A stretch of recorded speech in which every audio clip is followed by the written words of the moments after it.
दिग्रस मतदारसंघ.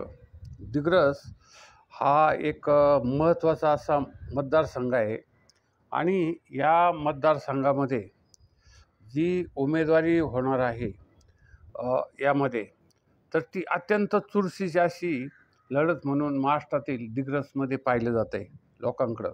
कारण जिल्ह्यात 7 मतदारसंघ आहेत, त्यापैकी ही सर्वात चुरशीची आणि वेगळी अशी निवडणूक आहे. यावेळेस शिवसेनेचे किंवा शिंदे सेनेचे शिवसेनाचे संजय राठोड हे मंत्री आहे आणि माणिकराव ठाकरे हे जुने काँग्रेसचे अध्यक्ष होते, मंत्री होते, हे पण यावेळेस निवडणुकीस उभे आहेत. आता हे दोघं निवडणुकीस उभं असल्यामुळं दोघं एकमेकास टप्प उमेदवार आहेत असे. तर 1995ला माणिकराव ठाकरे जे आहेत हे 44,645 मतं मिळून विजयी झाले. त्यानंतर 1999ला माणिकराव ठाकरे काँग्रेसचे 43,747 इतकी मतं मिळून विजयी झाले. त्यानंतर 2004ला माणिकराव ठाकरे काँग्रेसचे 47,044 मतं इतकी मिळून विजयी झाले. आणि त्यानंतर 2009ला काँग्रेस विरुद्ध शिवसेना अशी लढत झाल्यानंतर शिवसेनेचे संजय राठोड हे 2009ला 1,04,000 मतांनी निवडून आले. हे 54% मतं होते. पण लगेच दुसऱ्या वेळेस जे 2014ला संजय राठोड हे शिवसेनेचे होते आणि यांना 1,21,000 म्हणजे 27%च मतदान मिळाले. 1,21,216 म्हणजे 27% इतकी मतं मिळाली. आणि 2019ला यांच्या विरोधात अपक्ष म्हणून संजय देशमुख होते आणि त्यांच्या ह्या संजय राठोडला 1,36,824 इतकी मतं मिळाली. आणि त्यांच्या विरुद्ध अपक्ष असलेले संजय देशमुख यांना 73,217 इतकी मतं मिळाली होती. तर हे दिग्रस या मतदारसंघामध्ये दारव्हा या मतदारसंघात दारव्हा, दिग्रस आणि नेर या जिल्ह्यातील 3 तालुक्यात MIDC आहे. परंतु एकही मोठा उद्योग नाही, त्यामुळं येथे रोजगाराचा प्रश्न मोठा गंभीर असा आहे. आणि MIDC जरी असली तरी एक छोटे 10-20 उद्योग जर असेल तर त्यामधून फार मोठा तालुक्यामध्ये संपूर्ण प्रकारचा जो एक उद्योग आहे किंवा बेरोजगारांना रोजगार आहे तो काही मिळू शकत नाही. त्यानंतर दुसरा एक महत्त्वाचा मुद्दा या मतदारसंघात अडाण, मध्यम प्रकल्प तसेच अरुणावती प्रकल्प हे जुने झाले असून कॅनॉल नादुरुस्त असल्याने सिंचनाचे अपेक्षित क्षेत्र गाठले जात नाहीत. आणि मग हे जे निवडणूक जातात हे आमदार हे या मतदारसंघामध्ये जर कामं जर करत नसतील तर कसे काय निवडून येतात बाबा? प्रत्येक वेळेस नवीन निवडून येतात, प्रत्येक वेळेस नवीन यांना निवडून द्यायचं आणि मतदारसंघातील जे प्रश्न आहेत ते तसेच राहतात. यांची पहिली टर्म झाली, दुसरी टर्म झाली, तिसरी टर्म झाली, तरी हे जे मुद्दे आहेत लोकांचे, पाण्याचा प्रश्न आहे, रस्त्याचा प्रश्न आहे, त्यानंतर वैयक्तिक लाभाच्या ज्या योजना आहेत त्यांचा प्रश्न आहे, तर हे सगळे प्रश्न सोडवण्यासाठी हे एकदा निवडून दिलं की मग ते स्वस्थ राहतात, परत आम्ही निवडून येऊ म्हणून. आता परत हे माणिकराव ठाकरे हे पुन्हा उभे राहिलेत. आता हे यापूर्वीचे आमदार होते, पण या आमदारांना काही घरी बसवत नाहीत. ते परत सत्तेमध्ये येण्यासाठी प्रयत्नशील आहेत. पण हे संजय राठोड यांनी फार मोठी कामं केलीत असे नाही. ते त्यांच्यावर तर मध्यंतरीचे वेगळेच आरोप झाले होते आणि त्या आरोपामध्ये काय एका आत्महत्येचे वगैरे काहीतरी केले होते. तशा पद्धतीच्या याच्यामधून ते गेलेले आहेत हे संजय राठोड.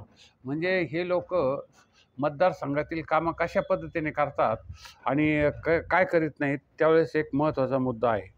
आता लोकसभेमध्ये यावेळेस महाविकास आघाडीचे संजय देशमुख विजयी झाले की जे 2019ला अपक्ष म्हणून उभे राहिले होते ते विजयी झाले. आणि त्यांनी महायुतीच्या उमेदवार राजश्री पाटील यांचा 94,473 मतांनी पराभव केला. मग लोकसभेचा जो प्रश्न होता त्यामध्ये तसं जर पाहिलं तर आता हे जे आपले संजय राठोड आहेत हे सहजासहजी पराभूत होऊ शकतात लोकसभेच्या आधारावर. त्यानंतर लोकसभा निवडणूक शिंदे सेनेचे संजय राठोड यांच्या दिग्रस विधानसभा मतदारसंघातून महाविकास आघाडीचे उमेदवार संजय देशमुख यांना 8,667 इतके मताधिक्य मिळालेले आहे. म्हणजे एकंदरीत दृष्टिकोनातून ह्या संजय राठोड हे आता यावेळेस निवडून येतात किंवा नाही हे काही सांगता येणार नाही आहे. या मतदारसंघात एकूण मतदार आहेत 3,25,856 आणि त्यापैकी पुरुष 1,77,570 आणि महिला 1,68,286 इतके आहेत. तर आता 3,45,000पैकी जर मतदान समजा 3 लाख जर झालं तर कमी तर 1 लाख 1.5 लाख मतं कमीत कमी ज्या उमेदवार आहेत निवडून येण्यासाठी त्यांना आवश्यक आहेत. आता इथं सर्वात महत्त्वाचं म्हणजे विद्यमान मंत्री महायुतीचे उमेदवार जे संजय राठोड आहेत त्यांच्या विरोधात माजी मंत्री आणि जे काँग्रेसचे अध्यक्षही होते महाविकास आघाडीचे उमेदवार माणिकराव ठाकरे यांच्यामध्ये हा चुरशीचा नव्हे तर एकतर्फी सामना होणार आहे. कारण 5 वर्षात केलेली कामे संजय राठोड सांगत आहेत, तर महागाई शेतमालाच्या भावावरून माणिकराव ठाकरे त्यांना घेण्याचा प्रयत्न करीत आहेत. मग हे जे महत्त्वाचे मुद्दे आहेत की अडाण मध्यम प्रकल्प, तसेच अरुणावती प्रकल्प, त्यांचे कॅनल नादुरुस्तीचा प्रश्न आहे, सिंचनाचे अपेक्षित क्षेत्र गाठले जात नाही, MIDCचा प्रश्न आहे, त्यानंतर रोजगाराचा प्रश्न आहे, असे बरेच प्रश्न या मतदारसंघात आहेत. त्याविषयी काही कोणी बोलत नाही.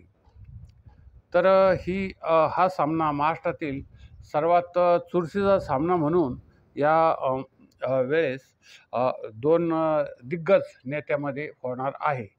आता 4 वेळा या मतदारसंघाचं प्रतिनिधित्व माणिकराव ठाकरे यांनी केलेले आहे. परंतु 2004च्या निवडणुकीत त्यावेळेस नवे होते संजय राठोड यांनी त्यांचा पराभव केला. त्यानंतर 2009, 2014 व 2019ला अशी सलग 3 वेळा त्यांनी विजयाची हॅट्रिक केली आणि राठोड हे जे ते मोठ्या मताधिक्याने विरोधी उमेदवारावर निवडून येऊन त्यांनी प्रयत्न केलेला आहे. तो विजयी झालेले आहेत ते. तर मोठ्या मताधिक्याने विजयी होत गेले. यंदा महाविकास आघाडीकडून नेर नगर परिषदेचे माजी उपाध्यक्ष पवन जयस्वाल यांच्या उमेदवारीची घोषणा झाली. मात्र दुसऱ्याच दिवशी यात दुरुस्ती करून माणिकराव ठाकरे यांना मैदानात उतरवण्यात आलं. त्यामुळं 2 दिग्गज उमेदवारामुळे यंदा दिग्रसमधील लढतीकडं संपूर्ण राज्याचं लक्ष लागलेलं आहे.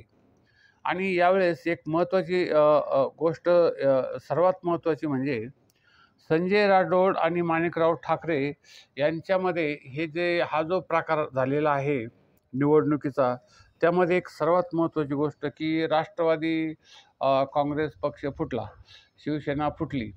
त्यानंतर भाजपविषयी काही लोकांचं विशेष असं चांगलं मत राहिलेलं नाही.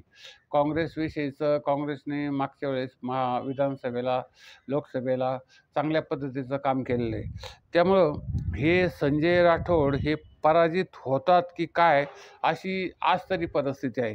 पण हे माणिकराव ठाकरे काँग्रेसचे यावेळेस विजय होण्याची शक्यता अधिक असली तरी अजून बराचसा 20 तारखेला नेमकं लोक मतदान कसं करतात आणि हे दोन्ही उमेदवार मतदारावर कशा पद्धतीचा प्रभाव टाकून आपापलं विजयाकडे वाटचाल करतात हे महत्त्वाचं पाहणं ठरेल. कारण या निवडणुकीमध्ये अनेक जात पात, धर्म, पैसा किंवा इतर काही ज्या बाबी आहेत, बहुसंख्य बाबीचा विषय येतो आणि त्या सगळ्या बाबी कशा उमेदवारीवर किंवा निवडणुकीवर प्रभावी करू शकतात, तो सगळा भाग यावेळेस दिसणार आहे. तर हे संजय राठोड जरी पराभूत झाले किंवा पराभूत होणार असले तरी ते किती मताधिक्याने किंवा चुरशीची लढत आहे किंवा इकडं छापकी काटा असाही प्रश्न होऊ शकतो. तर कदाचित हे संजय राठोड निवडून येऊन हे दुसरे आपले माणिकराव ठाकरे यांचाही पराजय होऊ शकतो, सांगता येत नाही. कारण 20 तारखेला जेव्हा खरी परिस्थिती निर्माण होईल, लोक मतदान करतील आणि किती टक्के मतदान होईल त्या टक्केवारीवर देखील विजय अवलंबून असतो. तर आमचं हे ATM न्यूज वर्ल्ड चॅनल संपूर्ण महाराष्ट्रामध्ये अनेक लोक बघत असतात, लाखो लोक बघत असतात, सबस्क्राईब करत असतात, शेअर करत असतात, लाईक करत असतात आणि कॉमेंट करत असतात. तर या चॅनलला जास्तीत जास्त आपणही बघून, शेअर करून आणि कॉमेंट करून तसेच या चॅनलला आपण जास्तीत जास्त सबस्क्राईबही करा.